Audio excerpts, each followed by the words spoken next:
Oh man, another month, and then I can play Daima Goku. Oh, whoa. Hey guys, God of Heroics here. Welcome back to my channel. And you heard me right, Daima Goku is in fact in the game. Forgot to mention that in my last video. In fact, I just didn't notice it, but don't leave. Don't leave. We're not here for Daima Goku. We're here for Sparking Zero news. You see, Jun Furutani, one of the producers, did an interview with Gamescom. And we are going to go over that interview right here on this channel. So, let's get started. That's right, you heard me correct. Jun Furutani, one of the producers on Sparking Zero, answered some pretty interesting interview questions. Nothing specifically themed, not like they were asking, what's coming as far as new characters or DLCs or anything, but they were asking some pretty interesting questions regarding the existence of Sparking Zero as a whole.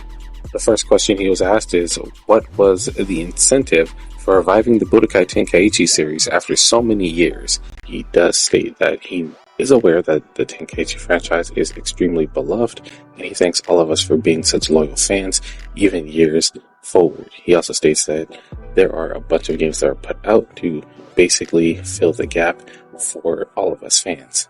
But the incentive behind recreating and exploring what is currently Sparking Zero is that there is a lot of new technology in the gaming space, and he wants to use all of that to basically give us a more immersive Dragon Ball experience with the modern day, while exploring a lot of storylines and beats that were not put in the original Tenkaichi trilogy.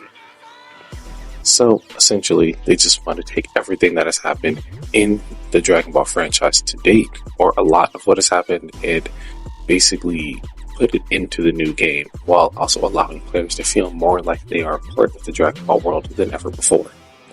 So, the next question is, what inspired the development of Dragon Ball Sparking Zero, and how does it build upon the legacy of the Budokai Tenkaichi series? Alright, so June basically confirmed something that we already knew, also giving us new information. Well, new information to some of us.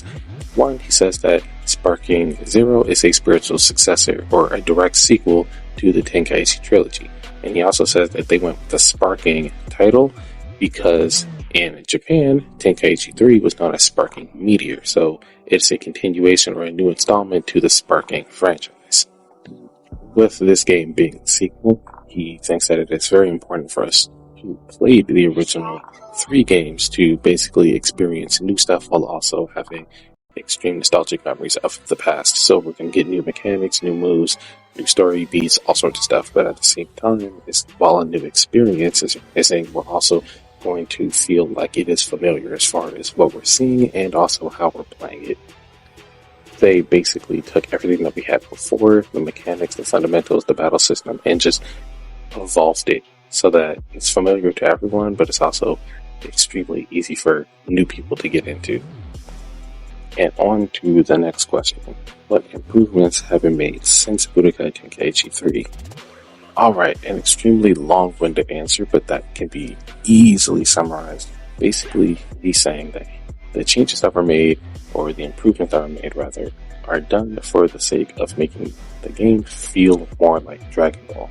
Being able to immerse yourself in the game no matter who you're playing.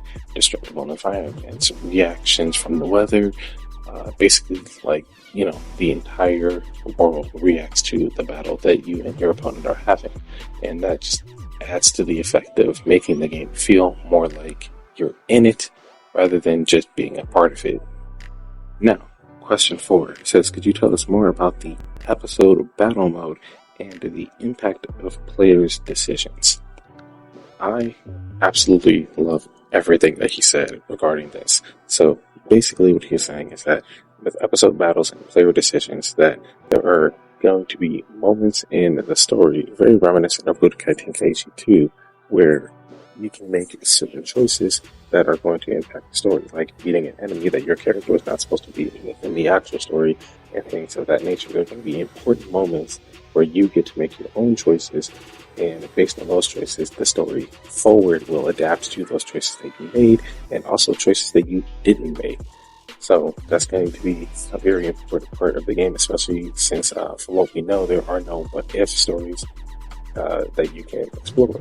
But this is essentially going to be that what-if story, aside from, the custom stories and stuff that people can make on their own. But yeah, I'm excited for this. I'm going to love it. I want to know what you guys think as well.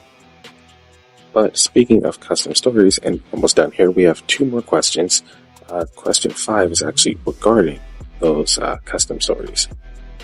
It reads, talk about custom battle. How much freedom do players have to customize and create new scenes and events? So essentially, we have general freedom over pretty much anything. So as far as what you can and cannot do, you can make a lot of dialogue options. You can change your character's poses, camera angles, facial expressions. I think he was saying that you can kind of build your own facial expressions, and then there's also preset facial expressions and dialogue stuff too, and then you can change around nouns and wording. So instead of calling someone Goku, you can call him Vegeta, depending on what kind of story you're playing. You can change names and nouns and stuff like that. So it seems like we're going to get a lot of diversity when it comes to the actual story that we can build, and a lot of options for dynamic events. So let's move on to the last question. It says, what's your favorite in-game feature and why? His favorite feature is actually something that was addressed previously, and it is basically being able to immerse yourself in the game and feel like you are your character.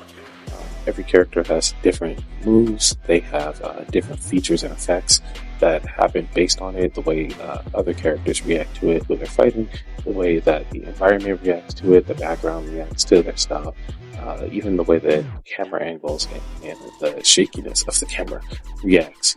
It's all different for every character. Every character has their own unique moves, and their combos are not the same.